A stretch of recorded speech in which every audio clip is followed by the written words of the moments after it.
नमस्कार, आजाद संवाद मीडिया में आपका स्वागत है। मैं रमेश पटेल।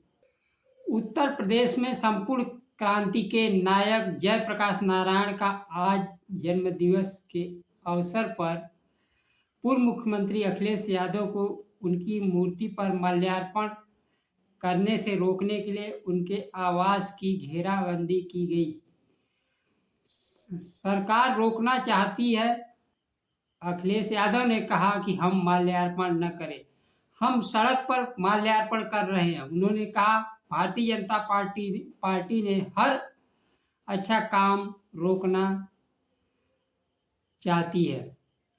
अखिलेश यादव जयप्रकाश नारायण जी के नाम से बना स्मारक में सरकार की साजिश करके बेचना चाहती है।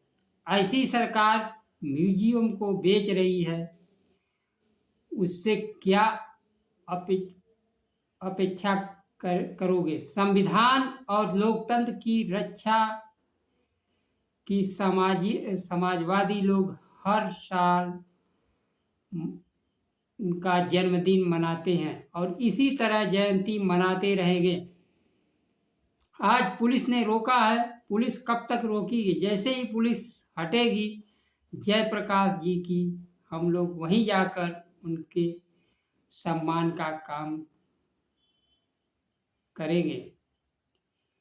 सरकार गूंगी बहरी तो है ही, इनको आजकल दिखाई भी नहीं दे रहा है। सही मायने में विनाशकारी सरकार यह है। रामनवमी त्योहार के दिन अधर्म का करती है और अपने प्रेस के साथियों को त्योहार नहीं मनाने दे रही है। यहाँ अखिलेश यादव ने पत्रकारों पर भी कटाक्ष किया। जो पत्रकार सरकार की गोद में बैठे हैं उनको कह रहे हैं अखिलेश यादव कि अपने प्रेस के साथियों को भी राम नवमी नहीं मनाने दे रही है। और मैं इस मौके पर कहूँगा, बहुत सारे समाजवादी लोग इस सरकार को चलवा रहे हैं।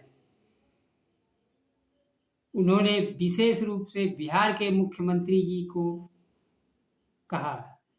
बिहार के मुख्यमंत्री जी समय समय पर जननायक जेपी की बात तो करते हैं और उन्हीं के आंदोलन से निकले भी हैं। एक मौका मिला जो सरकार समाजवादियों को उनका जयंती नहीं मनाने दे रही है, इस सरकार से समर्थन नीतीश कुमार वापस ले ले। अखिलेश यादव को माल्यार्पण करने से रोकने के लिए सरकार का तर्क भी जो प्रस्तुत कर रही है गले नहीं उतर रही है। स्मारक निर्माणाधीन है। अखिलेश यादव को Z+ की सुरक्षा मिली हुई है। सांप बिच्छू से खतरा है। अखिलेश यादव ने कहा बिच्छू तो सरकार में है। उन्होंने कहा भारतीय जनता पार्टी के लोग स्वतंत्रता आंदोलन में कोई भी योगदान नहीं दिया है। जो लोग योगदान दिया है उनका सम्मान भी भारतीय जनता पार्टी नहीं करने देना चाहती है। भारतीय जनता पार्टी में आज़ादी के महापुरुष कितने हैं, कितने थे, या उस महापुरुष जो थे उनका व्यवहार किस प्रकार का है, यह किसी से छिपी नहीं हुई है। इस बात को अखिलेश यादव ने खुलकर नहीं बताया। यह वही बात है आरएसएस विचारधारा के लोग अंग्रेजों के साथ मिले हुए थे, मिलकर देश पर वह भी राज कर रहे थे। देश पर दलितों, शोषित और पिछड़ों पर जो अत्याचार हो रहे थे, अंग्रेज अत्याचार नहीं कर रहे थे, अत्याचार यही लोग कर रहे थे। जमींदारी शासन व्यवस्था थी। अंग्रेज तो न्याय प्रिय थे। अंग्रेजों का दिया हुआ शासन कानून आज भी देश में चल रहा है। अंग्रेजों से पहले यहाँ तो हत्या के मामले में कोई सुनवाई नहीं होती थी, लेकिन उसको अंग्रेजों ने ही लागू किया कि हत्या अगर हुई है तो हत्या जिसने की है पूरे समाज पर, पूरे समाज के व्यक्ति पर लागू होगा और उसको कटघरे में खड़ा किया जाएगा। यह अंग्रेजों के दिन है। जिन लोगों ने आज़ादी दिलाई, आज़ादी के बाद देश को एक नई विचारधारा दी, उनको सम्मान करने से रोकने का काम कर रही है। स्मारक के रखरखाव की जिम्मेदारी सरकार की थी। उसने अपने किसी प्रिय को 70 करोड़ में ठेका दे दिया। पीछे से आवाज आती है संजय सेठ।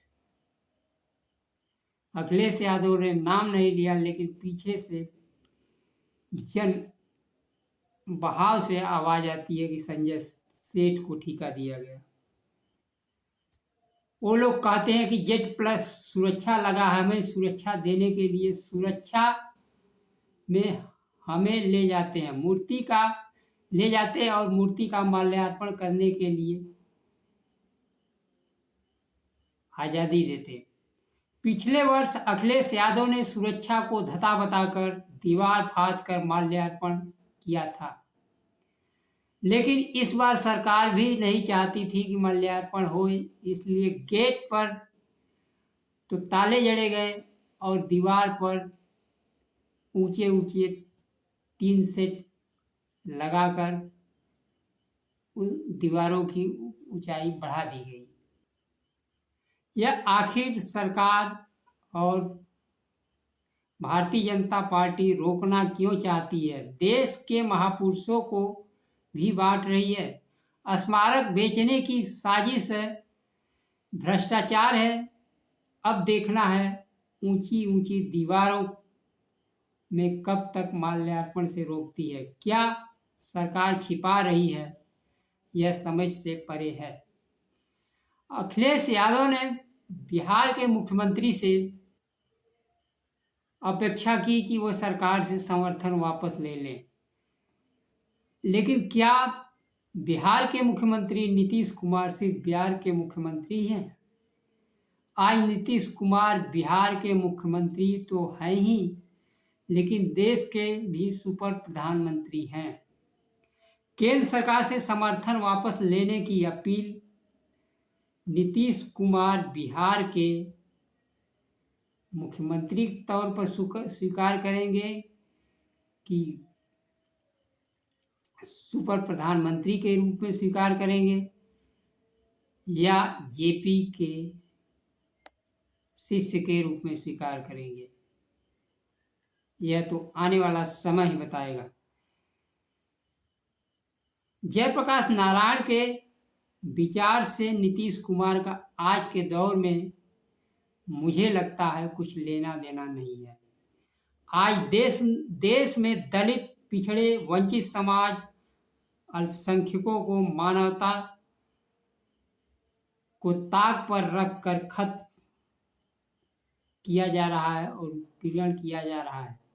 यहाँ तक कि हत्या भी कर दी जाती है और आत्महत्या भी कर रहे हैं। लेकिन नीतीश कुमार की पार्टी जेडीयू या स्वयं नीतीश कुमार दिखाने के लिए भी संवेदना नहीं व्यक्त करते हैं।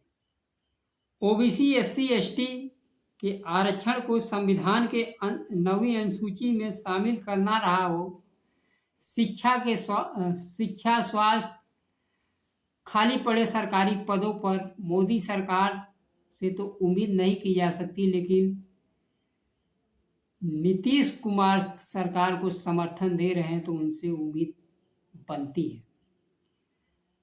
कम से कम अपने उनके पार्टी के पास जो मंत्रालय है में खाली पद पर भर्ती निकालते। आज निराशा और हताशा के बीच उम्मीद उनसे नहीं की जा सकती है। नीतीश कुमार ने बिहार में जाति जनगणना कराकर आरक्षण की सीमा बढ़ाया, लेकिन कोर्ट ने उस पर रोक लगा दी। नीतीश कुमार आज 20 वर्ष से अधिक समय से बिहार के मुख्यमंत्री हैं, उनको यह नहीं पता है कि कोर्ट ले जाने वाले कौन लोग हैं। यही लोग हैं जो कोर्ट ले जाने वाले हैं आज़ादी के समय। यह भी सरकार से उसी प्रकार से मिले हुए थे। आज सत्ता चाहे जिसकी हो, देश क्यों गुलाम हुआ? क्योंकि यहाँ का जो नेतृत्व वर्ग है वो हमेशा सत्ता के साथ रहा, चाहे हिंदू शासक रहा हो, मुस्लिम रहा हो, अंग्रेज रहा हो, या यहाँ तक कि आज़ादी के बाद दलित रहा हो, समाजवादी पार्टी रहा, चाहे जो भी पार्टी रही हो, जो वर्ग आरक्षण को चुनौती दिया है यह वर्ग हमेशा सत्ता के साथ रहा है। इसकी अपनी कोई राजनीतिक लड़ाई नहीं है, राजनीतिक विचार की नहीं। लेकिन उन्होंने केंद्र सरकार में 9वीं अनुसूची में शामिल करने की मांग दमदार तरीके से नहीं थी। उनकी मांग एक दिन में मान ली जाती। कुल मिलाकर नीतीश कुमार का शुद्धिकरण हो चुका है। उनका जेपी से और जेपी आंदोलन से या समाजवादी आंदोलन से कुछ भी लेना देना